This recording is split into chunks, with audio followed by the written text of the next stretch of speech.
welcome to the Disenfranchised. How are you doing today? I'm really great, Ed. Thanks for having me. Brilliant, brilliant. And how is everything in your world at the moment? Are you busy and keeping well? Yeah, my world's pretty good at the moment. It is a busy week. I've got a couple of deadlines coming up this weekend, and I'm also delivering a presentation on Thursday for the British Franchise Association's EWIB event, encouraging women in business. So I'm looking forward to that. That presentation is going to be on developing personal and organizational resilience. Okay, exciting. Sounds interesting. And is that open for everyone, or is it just for women? That It's just presentation. for women, but it's open to people outside of the franchise sector. It's one of the few events that they have done every year for the last 7, which is just female focused. And there are some incredible speakers. And it was actually about 3 years ago when I went to an EWIB event, and I said I promised myself quietly that I was going to be on stage within the next 5 years presenting on a coaching topic.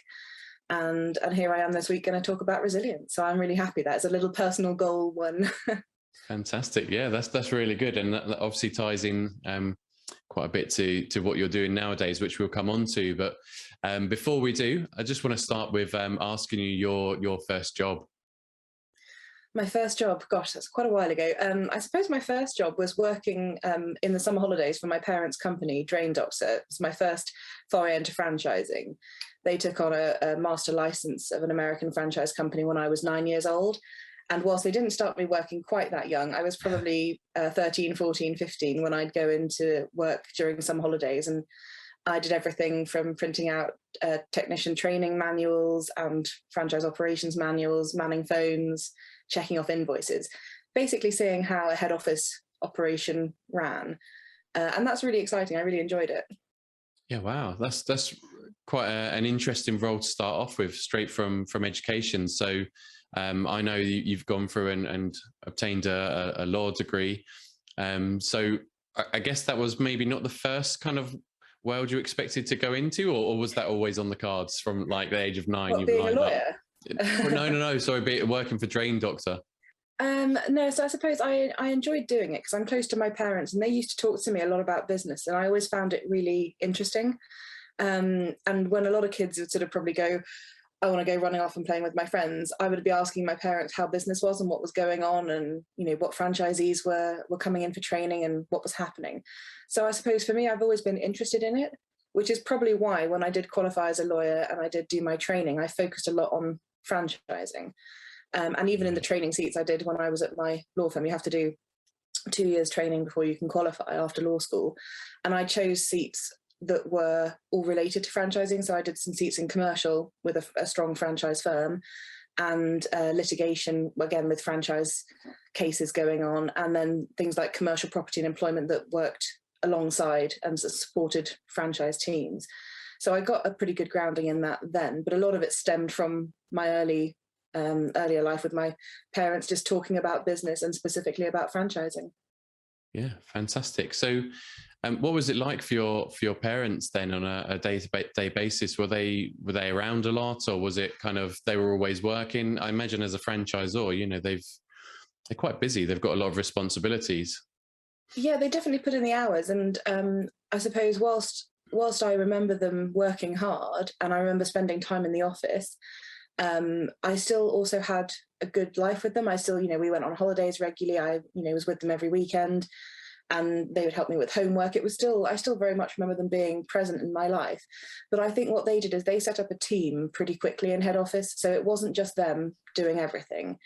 And having started my own business in the last few years, I know what it's like to be everything from the CEO to the cleaner of your own business. It's exhausting, and there isn't much time outside of that. But I think, my dad was the chairman, and he set the creative vision for the company, and he planned, what the future was going to be like, set some targets.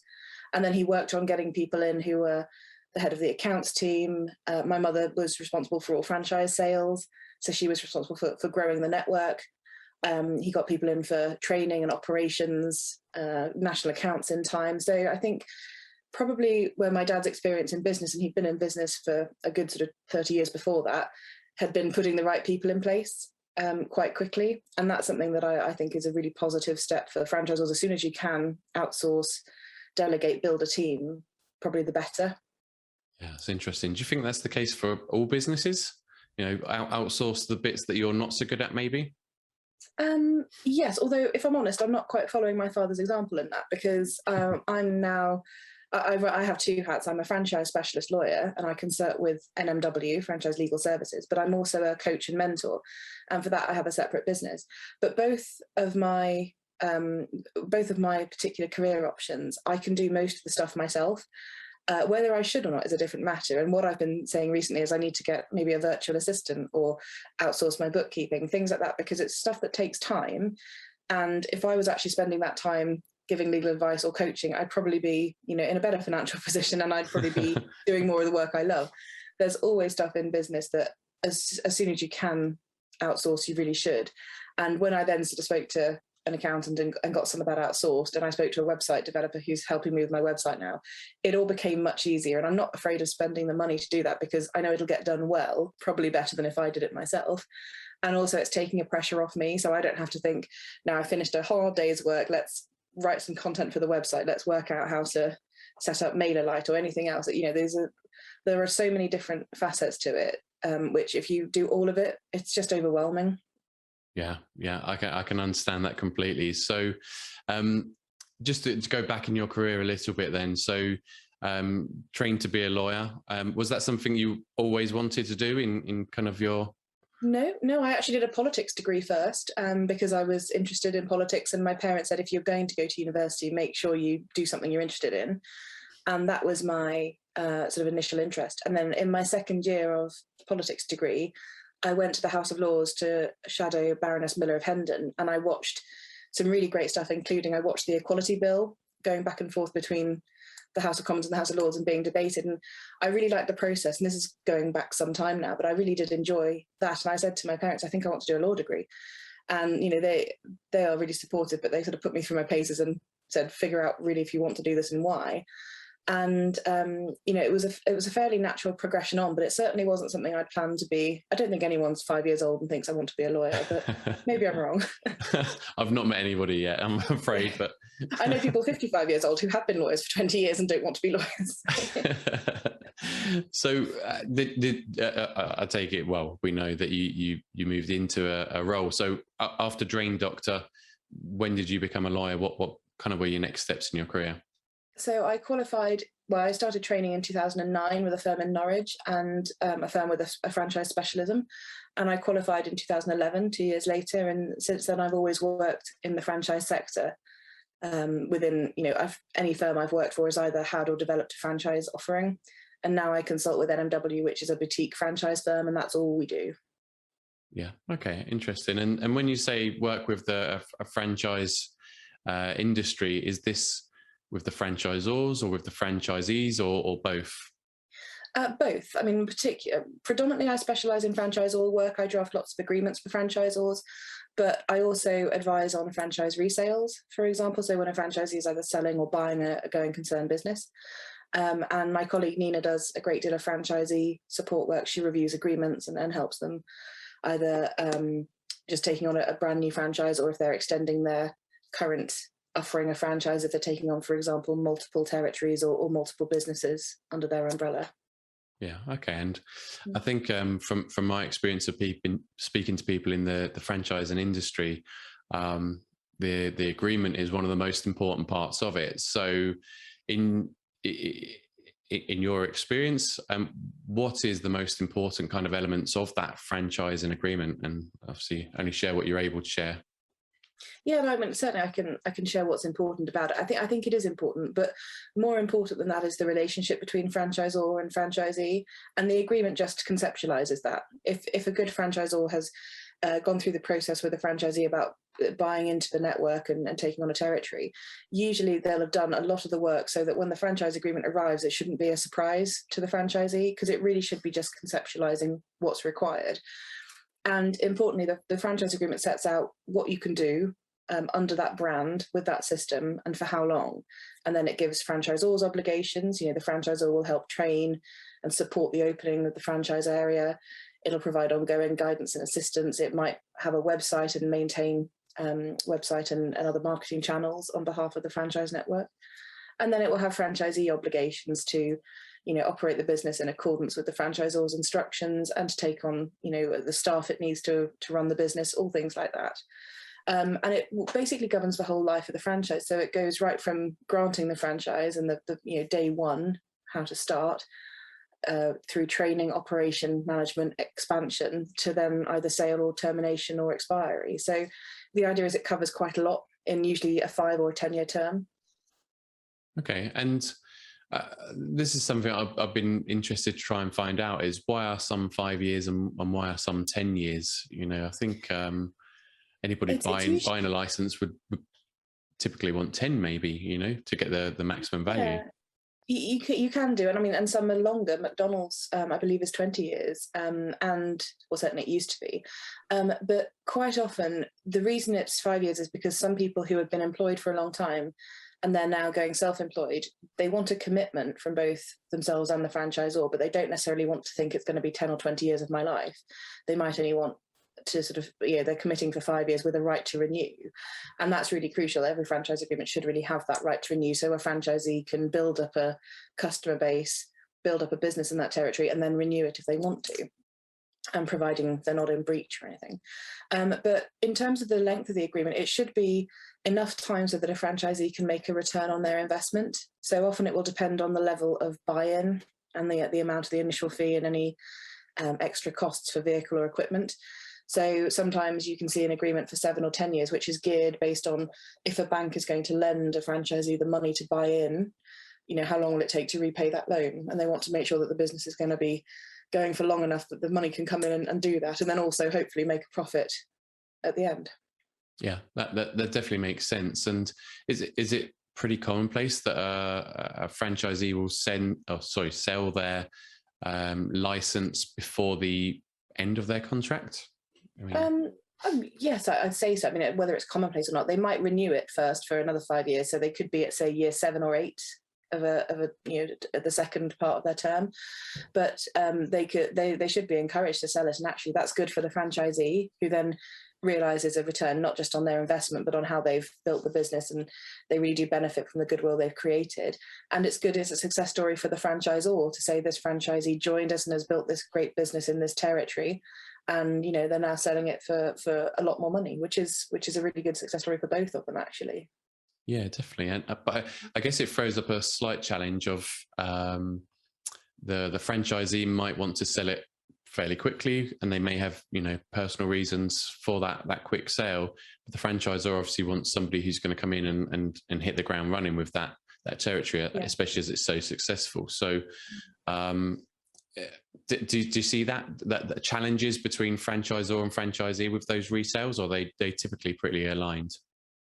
Usually, if the franchisor and franchisee are talking to each other well, which they should be, they're communicating well, they should be asking franchisees, what are your plans? What's the plan for this year? And if someone says, actually, I'd like to sell sooner rather than later, the idea then, the franchisor should be on board and should support them. But quite often franchisees make a decision to sell and then want to sell the next week. They think it can be very, very quick. And there are a number of things to get in place. You've got to find a buyer who's willing to pay, which is one hurdle. The franchisor's got to approve that buyer, make sure that they're a good fit for the network, which is obviously very important to the franchisor.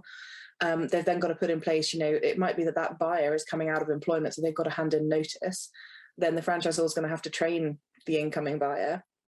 But also there are contracts in the background. There should be a sale agreement between the outgoing franchisee and the incoming franchisee, as well as a new franchise agreement for the buyer. I would say to anyone who was looking to sell their franchise, it's not a problem, but there'll be a process that the franchisor has in place. It'll either be in the agreement or the manual, and talk to the franchisor and get them on side, because they can probably help you sell more quickly. And they've probably got networking or networks and also channels of sales where they can look for new franchisees, some of whom might be interested in your area. Okay, cool. So you mentioned the manuals there, the operations manuals. That's another thing that a few people have said to me are really important to get into a business from day one when you're turning it into a franchise. So are you involved in producing those? And Yeah, I do some work with manuals. I mean, I've got a very good colleague and friend in the franchise industry, Penny Hopkinson, who's been doing it for years. And really, what she doesn't know about manuals isn't worth knowing. She's brilliant. And what I would say is a well-prepared manual can be so useful for a franchisor. And bear in mind that these days, a manual doesn't have to be an A4 lever arch binder and a doorstop. It can be a very much more accessible, cloud-based, searchable system. But I'd say having, most franchisors have a good manual anyway, but they should be looking at it fairly regularly, because it's amazing how quickly things can go out of date. If they update policies and procedures, they should be having someone look at the manual. Quite often, though, I see manuals go out of date because each separate team for the franchisor, whether it's the accounts team or the sales team or the operations team, they'll update things as they go, but no one's responsible for actually looking after the manual and then any updates to that. So, I would say as well, with manuals, they're never completely finished and perfect, because the next day they'll probably be out of date. So they are a fluid, flexible document, and they should always ebb and flow with the business. And it's also important because franchisors need to update systems. So, for example, when Drain Doctor started, all marketing was done through Yellow Pages, as in the proper Yellow Pages. And I mean, I don't know how long it's been since I've even seen Yellow Pages. So our old franchise agreements used to require franchisees to buy Yellow Page advertising, because that's where plumbers and drainage technicians would advertise. And obviously, over time, with the internet becoming a much bigger player and different marketing channels, including Yell.com, but also other trade sites, it was important that we moved with that. So we allowed, via the manual, for franchisees to change how they marketed, because it was good for them. So the manual can react to business changes. It can react a little bit to legal changes if necessary. So if there are new COVID guidelines and restrictions about how you can operate, what PPE you have to use, social distancing, things like that, that can be put into the manual quickly without the need for huge legal change, particularly if it might be temporary. Like some of the COVID restrictions have been going on for a while, but they've been in different variations, and you wouldn't necessarily want to change your franchise agreement every time the government announces a new restriction coming in. Yeah, so I guess in terms of the agreement that somebody signs up to as a franchisee, a fair amount of it may say refer to the operations manual. Is that right? So that then they can keep it flexible rather than, having to change that agreement. Exactly, because the agreement's often for 5 years, and over that 5-year period, there could be an update, for example, to data protection and how that's handled. So data protection is obviously crucial for the franchisee to get right with their customers. And it's, a franchisor and a franchisee will update their data protection procedures as needed without need to completely redo the franchise agreement and to get that re-signed. So there are things where it's necessary, but obviously franchisors can't just change the nature of the business completely in the manual and say, well, we updated the manual, so therefore you have to comply with it. Because if someone took on a plumbing business, for example, they wouldn't want to be told in the manual, you're now a garden services business and we don't do plumbing anymore, because that's not what they signed up to. So it's important that things are as necessary for the business to grow and change, but not so far out of the scope that a franchisee signed up to in the first place. Yeah, makes a lot of sense, definitely. So you mentioned that you're now doing business coaching as well, kind of earlier on you mentioned. Yeah, well, not strictly business coaching. I'm actually an executive coach and mentor, which just means I don't crunch the numbers with people and work out how their business might become more profitable. I work more with mindset and confidence. So it's something that I came about, probably I've been interested in it for about 10 years. And a lot of my reading outside of law, when you've already got these lots of documents during the day, I actually still really wanted to read about this stuff outside of law. And I'm probably looking at my bookshelf, have at least 4 rows of books about resilience, building a confident mindset, helping create goals and better habits. And those things they were interesting to me. And I thought to myself a few years ago, I would love if my work involved a lot more of that. And someone said to me, you should become a coach. And I'd had coaching in the past, and I don't know why it hadn't dawned on me myself. But I thought about it. And then I undertook a coaching qualification. Actually, I did that over the last 3 years. I finished it in May this year. And that was about the foundations and how to be an effective coach, and what different coaching styles there are, what tools and techniques you can use, all geared towards helping someone bring out the best in themselves or bring out the best in their team. So I found it fascinating. Yeah, it's interesting because it's a bit of a contrast from your career, your legal career, in that I think we kind of spoke about this a little bit beforehand, but Yeah. you're giving advice as a lawyer, whereas, or asked for your advice as a lawyer, whereas as a executive coach, or somebody who's helping somebody change their mindset and bring the best out in themselves, you're encouraging them to do it rather than telling them how to do it, right? You're facilitating their thought process, and you're helping challenge what might be really unhelpful thoughts, because we all have unhelpful thoughts every day. You can look in the bathroom mirror and think, oh, I'm looking really grey and, murky. I'm not feeling good. I didn't sleep well. We all have those thoughts every day, and we just assume they're right because we thought them.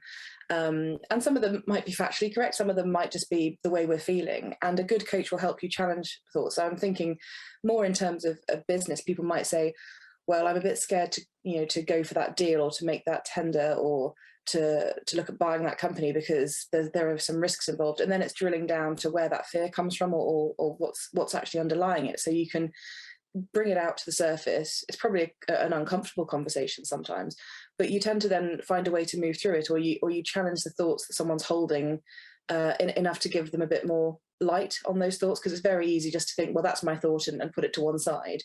But having that challenge can be really valuable. Yeah, definitely. And are you supporting people that are only in franchising or looking to get into franchising, or are you kind of looking at any businesses out there? Well, actually, I support a lot of professionals, actually, because I'm a lawyer. When I was first looking at coaching as an option and as a side hustle, it was very much going to be done on the side of my professional career. And a lot of people said to me, well, you're mad. Why aren't you're a lawyer? That's what you do. You can't throw that all away to be a coach. And also, why would you be a coach? Does anyone really want to coach? Do people pay for coaches? And I actually got quite a lot of feedback. And I think it's because professionals, particularly lawyers, because I know that field, but other professionals as well, accountants, lawyers, doctors, architects, they all have a fairly well-trodden path that they are fed down. So as a lawyer, for example, you do your training contract. I mentioned the 2 years at the start, then you qualify, and then hopefully you progress to associate or senior associate, and then partner. And you move up the law firm in the way that other lawyers before you have gone. And at no point does anyone say, do you have any other interests outside of law that you might want to make a business in? And it's probably because a lot of people would find that quite risky. They might struggle to split their time. They might think they might enjoy the law and they don't want to do anything outside of that. But for me, I wanted a bit more flexibility and a bit more variety. And I also wanted to be my own boss. So again, that's not for everyone, but I've spoken to a surprising number of professionals since I've done this myself, spoken to a lot of professionals, some in my network, some are good friends of mine. And it's amazing. I've got, employment lawyers who are now photographers. I know accountants that bake wedding cakes at weekends, and they've created a business to sell that, because it's highlighting two of their passions and they're able to do both. Yeah. So I think it's just worth always having a talk with someone who's either done it or who's got the skills to help you do it. So no, it's not all about franchising. I have coached people in the franchise world, and of course, franchising is an area that I have been in for one way or another about 25 years, if we go right back to when I worked for my parents' business anyway. But actually, as a professional, I've been in it for 12 years. And it's a great industry. And I also think it's a very collaborative and supportive industry for the most part. So if someone says to me, I don't want to be a lawyer forever, what else could I do? I don't have a particular passion. For example, they might not want to, to become a coach or to become a photographer, but they might want to do something else, and they might want some support doing that. Franchising is a great way for them to consider. They can do something which has a safety net, because you're working with a franchisor who's already got a brand, they've got a system, they've trialed and tested it, so that when you join them, when you buy in, you know what you're getting. So that's definitely a way that it might cross over. But generally, I'm helping professionals at the moment, or executives who are looking to either improve their mindset or confidence, or who are looking to branch out of their career some way. Yes, it's interesting, because that's something I've realized over my time in recruitment, is that a lot of people seem to be just going through that well-trodden path, and there's no way out of it. And if the industry struggles or fails, or they're made redundant, they're kind of left with nowhere to turn, really. And it's really difficult to find a way to take those hobbies and turn them into something that earns you money, or becomes your long-term business. I think it's interesting that you've done that yourself, and that you're meeting with other people that are finding those passions and doing them in their spare time. And obviously, I'm thinking mainly from a franchising perspective, but I've learned that there's actually quite a few franchises you can do kind of at the weekends and things like that. Maybe your kids growing up, and you want to just spend more time with them, and so you sort of set up a club or something like that where you can teach them and other children. Maybe that's something that's feasible, and there's franchises out there for that. Building websites is another one that maybe is something you can do, in the evenings and weekends. So I completely understand where you're coming from, and it's interesting that you're supporting some of those people to go through and identify that as an opportunity for them. I also think it's interesting you're helping kind of people that are in employment anyway. I don't think, well, not certainly not in my world or in my circle, there's not too many people that are being coached by anyone to make important decisions. But you're right, getting to the kind of to the point where you're challenging your own thoughts is probably quite beneficial, because it's very easy to kind of keep it inside, because you have to keep up a persona to people on the outside. So how are you kind of finding these people? I'm interested to find out, are they coming to you, or are you kind of reaching out to them? Yeah, well, actually, I think that's a really good point you made, that that it can actually be quite lonely at the top when you're running your own business, or if you're in a fairly high profile position. It might almost be a sign of weakness that you, quote, need a coach, unquote. And I don't think that is, but it's certainly something. When I spoke to my parents about it, and they'd been in business for years, never had coaching. And I remember my dad, who was in his 80s, early 80s at the time, saying, well, why would a chairman need a coach? And I said, well, Richard Branson has one, and Elon Musk has one. And I think it's the way people are doing things now, because actually most business leaders want to be their best selves at work. They want to bring out their best selves, and they want to empower their team to do great things, and they want to motivate and encourage them. But nobody can be their best self all the time, with no ups and downs, because personal life will come in and it will react. There'll be business challenges which you'll need to be resilient to and need to deal with, and things come up all the time. So having coaching, and it doesn't have to be all the time. You might see a coach once a month or once a fortnight if that works for you. You can do it more regularly, but having someone just to kind of keep you on track, and then you can say, I've had these issues crop up. I'm not happy with how I dealt with them, or I'm not, I just don't think I'm being very positive about this, and that's infecting my my work life or the office. I think it's quite nice when people can say, I need a bit of help with that, because often they've got all of the tools they need in them anyway, but no one's helping them bring that to the surface because they're at the top and no one else can coach them. That they're probably coaching and mentoring without even knowing it, the people in their teams who need their guidance, but no one's helping them. And that can be surprising. And certainly, having been in business, I've had coaches. Well, I had a career coach actually when I was looking at options for how I wanted to run my legal practice and my coaching business. But since then as well, I've had a business coach to help me sort of literally crunch the numbers, work out if I want to earn so much a month, what sales do I need to make? How am I going to find those clients? What's going to happen in order to get that? And I needed someone to push me to do those calculations because I wasn't doing them myself. So I think there are different coaches as well for different points in your life and in your career. In terms of how I've found clients, and most of my coaching clients have come to me through word of mouth. There was quite a few hours of coaching I had to do for my qualification, my ILM level 7 executive mentoring and coaching qualification. And people that I coached have then referred me to other people, and those people had become paying customers, which was great. And actually now a lot of it is because people know what I'm doing. Either friends of mine know what I'm doing and they say, actually, I think my husband would really benefit from talking to you about this. Or, actually my sister's been saying she's not really completely satisfied in her career, but she doesn't know why. So I get a lot of people just see me doing it and then ask if they can have a chat. And I'm always happy to, because I think at that stage when I was looking at doing it, I was meeting a lot of resistance from family and friends who wanted to protect me. They didn't want me to make a mistake. And that's why people usually say, oh, are you sure it's a good idea? Because they don't want you to fall down and hurt yourself.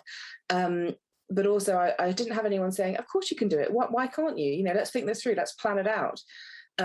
Because it's not for me to say to someone, yes, you should go into business doing that. That's clearly what you're made for. It's me to say, what's inspiring you, or what's not making you happy or satisfied doing what you're doing now. And just start the ball rolling, because actually a lot of what they need is inside them and they just haven't thought about it, or they haven't brought that to the surface yet.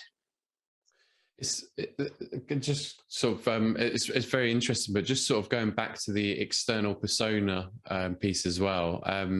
So yes, as an as the person at the top, I think there is this kind of unspoken rule that you just have to hold this certain persona, right? And I've experienced that firsthand. Actually, one of my MDs, we went to a networking event together, and I started speaking to somebody, and at that point in time, I didn't really know what a management consultant did really. So I started speaking to them. She told me, and it sounded really like, actually, I think our company could use that. And of course, I was then going to go away and think about how I bring that to the MD. But he asked me, who was that you spoke to? And I went, oh, I think it's a management consultant. And he went, oh, I hate those types of people. They always think they know better.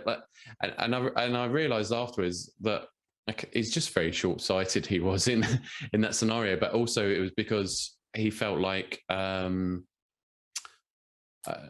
he knew what he was doing and didn't want to admit that to anybody else. But I guess the point that I'm sort of coming to is that actually external as well to family and friends, it can be quite difficult for people to own up and say, actually, I've got a passion for something completely different to how you think of me. And this is what I want to do and go about it. So I guess that's a big part of what you're doing with some of these people, is help them to not be shy or embarrassed by having those thoughts and opinions. Am I right? I'm trying to kind of have a bit of a second guess there maybe, but I guess I'm relating that to my world a little bit as well. But that's good, and actually it does relate to different people in different ways. But I think the idea as well, when you said that your previous MD said about management consultants, I actually get eye rolls when I say I'm a coach. And it took me a good couple of years before I was willing to say out loud and proudly, I'm a coach. I used to say I'm a lawyer, and I also do some coaching, but now I say I'm a coach, or I'm a lawyer and a coach. And I think as well, because coaching management consultants, there are so many of them doing it. A lot of them don't have any qualifications at all. So, and then you can get life coaches and you just see adverts on Facebook and you think, well, I'm not too sure about that. It's very easy to form opinions and judgments really quickly. And also it could have been that your previous MD had a bad experience with a management consultant, and that sort of thing has sort of, it's got in there, and it's a process that he hasn't challenged or a thought he hasn't challenged, because there might have been someone that could have been truly valuable, but just not someone he'd met yet. And certainly when I've spoken to someone fairly recently who had some coaching and they didn't find it was very good, and they basically said, why should I have coaching with you if the last lot didn't work well? And we actually didn't talk about my coaching or how it might help her. I was saying, what was it you were looking for? And as she started talking, she was saying, actually, I never said that to my coach. I never said that I was looking for that. But then my coach never asked me. So, it's actually, good coaching is about asking the right questions and letting the coachee or the person you're coaching, figure out what they think, and not jumping in too quickly to try and answer it for them or to help them. And as a lawyer, because my job as a lawyer is to give advice and to protect my clients and to save them from risks, I'm used to jumping in and saving things. That's how we're trained. But as a coach, I really have to sit back and just let someone think about things, because their thoughts are going through their head and I can't hear those or see those. So before I launch in and say, well, what about something or other, because that's not what a good coach should do. A coach should let you go through the process and then ask a question that you're probably not asking yourself, and that's where the real value is in it. It's interesting because I relate to that heavily with sales. So I come from the recruitment industry, really, which has probably got a worse reputation than coaching, let's be honest. But again, that's because the experiences that people have had beforehand.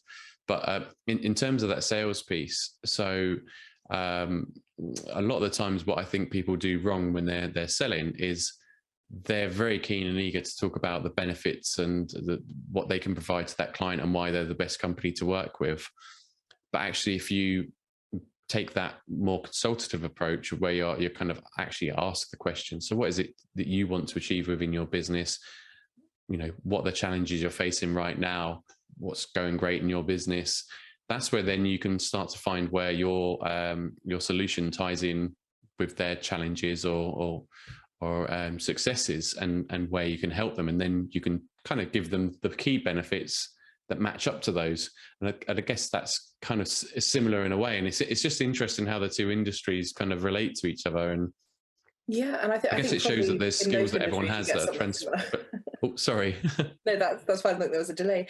I think you're right, and there are several industries that probably have similar stories. So I think that's quite an astute observation. And I think it's quite interesting because it shows that actually transferring between industries and what you do is possible. It's just, perhaps got different areas of expertise. It depends, right? You can't go from recruitment into a legal role, right? Just it's just not going to happen. But obviously, there are ways out of a professional world into something else, and you can have transferable skills, I guess, is what I'm saying, to enable you to be can always successful. retrain and requalify if you want to. I mean, I was speaking to a barrister friend of mine recently, and I was saying, a friend of mine really wanted to be a barrister, but they kind of missed the window. They didn't get their pupillage, which is what you have to do as a barrister's training. So actually now they'd have to go back to law school. And she said, well, it's never too late. I know people in their 40s and 50s doing it now because it's the right time and they've got the right motivation. And it just occurred to me that actually whatever you want to do, if you've got the motivation and if you've got the support for it, like if you're, if a family and you're working out that one of you's going to be spending money on education and one of you's going to have to earn a bit more, if you can figure that stuff out and you're happy and willing and excited to do it, most things are possible, and you can retrain. You don't have to go into a completely unskilled job. And yeah, as you say, transferable skills is a big thing. And I think as well, a lot of my legal experience, not so much drafting legal documents, but working with lots of different clients, many of whom are business owners, many of whom are directors in businesses, or very senior level managers, that sort of dealing with them since I was 22, 23 when I first started in law, has helped me massively as a coach when I'm coaching people like that, because I know a lot of what they come across. I hear similar stories, and I've often I've been interested in things like personality profiles and how to communicate with people, and it's probably something you've come across in sales as well. I think it's massively important to sort of just let someone tell you what's going on and listen first, and then see how you can help later. And probably the legal training I had geared highly towards commercial clients was probably quite helpful for my coaching of people in executive positions or director positions. Yes, it's definitely interesting. I've spoken to a few people who've gone into kind of different industries now, and it's interesting to see that the successful people are the ones that don't shut out their past experience. One person, for example, was somebody who I had on the podcast recently. She was a nurse, and transferring into becoming a business owner, she had a lot to learn. But what she found was that her regimentary sort of style of keeping notes for every single action was actually really useful for her in building her business, and then transitioning it into a franchise organization, because that operations manual was up to date and it is up to date still today. And that's because music of that. to my ears. I'm probably used to compliance, used to organization, quite efficient. All of those things massively help when you're going into business. And I know some great ideas people, some blue sky thinkers who are visionary and innovative, but they're probably really rubbish at all of that, stuff that makes everything tick and move along nicely. So different skills definitely valuable in different sectors. And I think what we can all do is to say, actually, my skill sector is here, and this is also what I enjoy doing. But over here, there's some other stuff that I don't really like doing, so I'll get some help for that. If it's building a website, if you're not good at that, and I'm not, I've never had to do one before, I'm so glad there are people who love doing it, are much more creative, are much more sort of, they can see how it'll look, or what might look better, or what might work better. I'm glad that people are there, because then I can use them, and it'll be a better product than me fretting about it or procrastinating and not doing it because I don't really like it, and there's always something more fun to do. It's about finding the right balance. And it's okay if you're not skilled for every single thing you need, because whatever skills you do have will serve you, and there'll be a reason that you gravitated towards that previous employment, probably because of your natural skill set. And then everything gives you more experiences and more skills as you go through life. Yeah, it's just then overcoming the kind of the fear and risk kind of factors, isn't it, really? But I guess we could go on about that for We ages. could probably talk for hours. I know. I know we're kind of running towards the end of our time together. So I got a few questions that I ask everybody, and I just like to see what your responses may be. So the first one is: have you had any funny, weird, or strange stories that you're happy to share with us from your career? Funny. Actually, one that just came to mind years ago. It was a drain doctor. We actually occasionally would get called out, or our technicians would be called out for things that weren't necessarily drain related. And at one point, it was because usually related to an animal of some sort. And in this case, a farmer had lost one of his goats, and it had got stuck into a drain. And actually what our technicians had to go and do was technically remove a blockage, but it was to get this poor animal out. He was quite stressed because it was stuck. And also, you had the farmer saying, it's really important to me, please don't hurt the goat. But obviously, it was causing a problem. And, things like that, which I can think of another one as well. Some of our technicians were doing work on the sort of the guttering above flat roof. There's not a goat in there, was there? No. But they were being attacked by birds who had a nest up there, and actually we had to get a bird of prey and a handler to come and actually circle to keep the other birds that were attacking the technicians off. So just to enable you to actually do your work, it's crazy. You wouldn't think that necessarily happens in the plumbing and drainage world, but it does. No, not at all. You kind of expect hand down the toilet, that sort of thing. But actually, occasionally you get stories, like someone had their engagement ring rescued because it fell off the side of the sink and went down the plug hole, and you get people returning stories like that, which is always nice. You tend to get a very nice happy letter after things like that. Yeah, I guess it's a bit more interesting than being in a boardroom, right? With having an eagle flying around over your head. Exactly. While you're doing your work. But you're trying to just get on with something, and you keep sort of being dive bombed by pigeons or whatever, and it's actually the only way of dealing with it is with a bigger, scarier bird. Get a falcon of some sort out. But yeah, I remember those stories, but only vaguely because they were years and years ago. Yeah. But interesting nonetheless. Yeah, definitely. And so my next question is, do you have any proud or inspiring moments from your career? Good question. I was proud to become a lawyer. I wasn't terribly academic at school. I was pretty good at sport and music, but I wasn't really academic. So actually, even just becoming a lawyer and qualifying, I was really proud of that achievement. It's one of the reasons now, I still practice law, not because it's what I'm trained for, because I feel I have to. It's because I enjoy it, and I'm proud of what I've done in it. But in the franchise sector as well, I've won a couple of awards with encouraging women into franchising. I won Young Woman of the Year and Service Provider, which is great. And I guess I'm proud the BofA have asked me to speak on Thursday about resilience. I think that's really nice because I'm speaking about resilience, both personal and organizational resilience, but a lot of that comes from talking to my franchisor clients, how they pivoted during the last 18 months, how they continued to provide their services. But also, building resilience is a coaching subject as well. So it's kind of covering two areas I really like, and I'm super excited to do that talk. Fantastic. Sounds like it's going to be a really good one, and kind of wish I could be there, but there we go. But you're not a woman, so. No, well, I'm glad that you're out there inspiring, everybody to be, business owners and take a bit more control of their lives, whether that's in their spare time or full time, or even taking control of their career in the roles that they have. I think it's a really good thing to do, and fully support it. So I'm excited for you too, and I hope it goes really well, that talk. Thank you, I appreciate that. So finally, last question is, if somebody was to buy a franchise or be interested in buying a franchise license, what one piece of advice would you give to them? I'd say really do your research is probably the biggest thing. So, not just the franchisor, but speak to their franchisees, check out the whole industry and the sector, make sure that you're speaking to the right person, the right company, that your values align.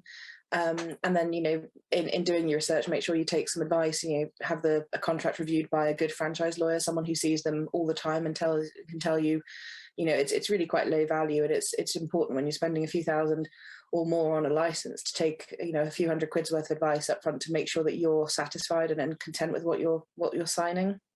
Yeah, definitely. I fully agree with that. Well, that's a bit boring, actually, isn't it? Take advice and do your research, but it's true, and it's one thing I'd say to most people. You know, whatever step you're taking, do a bit of research, take some advice, because take advice from people that you know, like, and trust. That's the other thing, because if they're doing it already and they're, you know, they're succeeding at it, that's great. Don't take advice from someone who took on a franchise and failed in 6 months.